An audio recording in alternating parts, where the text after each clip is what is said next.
Hello everyone, আসসালামু আলাইকুম। সবাই কেমন আছেন? আশা করি অনেক ভালো আছেন। তো আজকে আমি আপনাদেরকে দেখাতে চলবো যে আপনাদের কুমিল্লা মেডিকেল কলেজ এবং সুন্দর একটা আপনাদেরকে তথ্য দেওয়ার চেষ্টা করবো এবং আপনাদেরকে একটু ইমপ্রেস বা মোটিভেশন করার চেষ্টা করব। তো প্রথমে শুরুতেই দেখা যাচ্ছে এখানে কুমিল্লা মেডিকেল কলেজ। তো এখানে গেট দিয়ে আমরা প্রবেশ করবো। তো প্রবেশ করতেই দেখতেছি অনেকগুলো কার এবং একটা বিল্ডিং দেখতে পাচ্ছি এবং একটা আপু এখানে ফোনে কথা বলতেছে, উনি ডক্টর। তো যাই হোক, এদিক তো আমাদের সামনে যে কার্ডগুলো দেখতেছেন, অনেক অসংখ্য প্রাইভেট কার্ড দেখতেছেন, সবগুলো কিন্তু কার, এগুলো হচ্ছে ডক্টরের। এবং দেখবেন যে গ্লাসের সামনে যদি আপনারা দেখেন সবগুলো ডক্টর লেখা থাকে। আর আপনারা যখন এমবিবিএস পাস করবেন তখন আপনারও এরকম একটা প্রাইভেট কার্ড থাকবে। এটা অনেক ভালো লাগার একটা বিষয়। তো এদিকে আমি ভিতরে ঢুকতেই দেখতেছি অনেকগুলো অসংখ্য আপনাদের বড় বড় আপুরা এখানে ক্লাস করে বের হচ্ছে। এরকম একটা সুন্দর একটা ক্যাম্পাস পাবেন। তারা দেখেন কত সুন্দর একটা ক্যাম্পাস পেয়েছে। এখানে সাইডে আবার দেখতেছি এখানে নার্সিং ইনস্টিটিউট। তো এখানে কুমিল্লা মেডিকেলের ভিতরেই হচ্ছে নার্সিংয়ের একটা কলেজ আছে। তো এখানে যেটা সরকারি যেটা বলা যায়, এখানে আবার দেখতেছি আপনাদের বড় আপুরা এদিক দিয়ে দেখতেছে, হাত ধরে হাঁটতেছে। আসলে অনেক সুন্দর একটা ক্যাম্পাস উপভোগ করতেছে।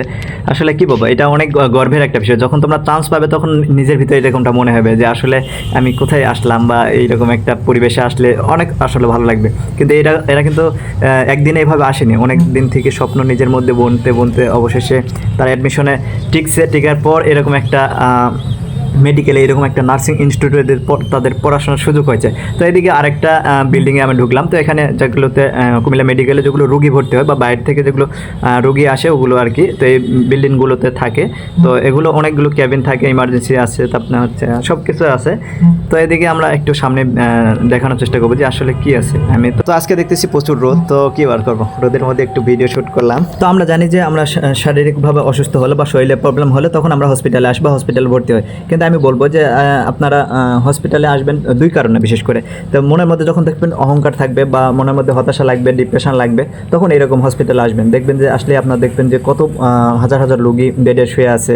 তখন দেখবেন যে মনের মধ্যে থেকে এটা দূর হয়ে যাবে। আবার দুই নম্বর, যারা অ্যাডমিশনে প্রিপারেশন নিচ্ছেন বা স্বপ্ন যাদের মেডিকেল বা ডক্টর হওয়া বা মানুষের সেবা করা বা ফ্যামিলির মুখে হাসি ফোটানো, তো এরকম যাদের স্বপ্ন আছে, তো তারা মাঝে মাঝে এরকম এমবিবিএস বা মেডিকেল কলেজে আসবেন।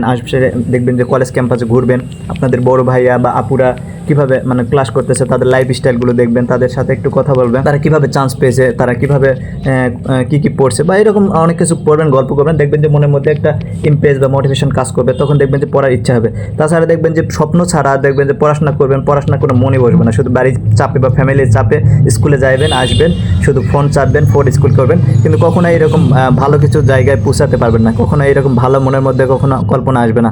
তো তাই আমি বলবো যে আপনাদের শারীরিক যদি সুস্থতাও থাকে, তারপর আপনার এই দুই কারণে মাঝে মাঝে হসপিটালে আসেন বা এরকম মেডিকেলে আসেন বা ভার্সিটিতে আসেন। আসলে দেখবেন যে অনেকটা মন ফ্রেশ লাগবে, অনেক কিছু ফিল করবেন, অনেক কিছু কল্পনা জল্পনা আসবে মনের মধ্যে। তখন পড়াশোনার প্রতি এমনি থেকেই ইমপ্রেস আসবে মনের মধ্যে, এটা আমি মনে করি। তো কথা বলতে বলতে অনেক কথাই বলে ফেললাম। তো কথার মধ্যে যদি ভুল তৈরি থাকে অবশ্যই ক্ষমা দৃষ্টিতে দেখবেন। আর আপনাদের সবার স্বপ্ন পূরণ হোক, এটাই আমি চাই। তো সবার আমার জন্য একটু দোয়া করবেন, সবার প্রতি ভালোবাসা রইল। সবাই ভালো থাকবেন। আল্লাহ হাফেজ।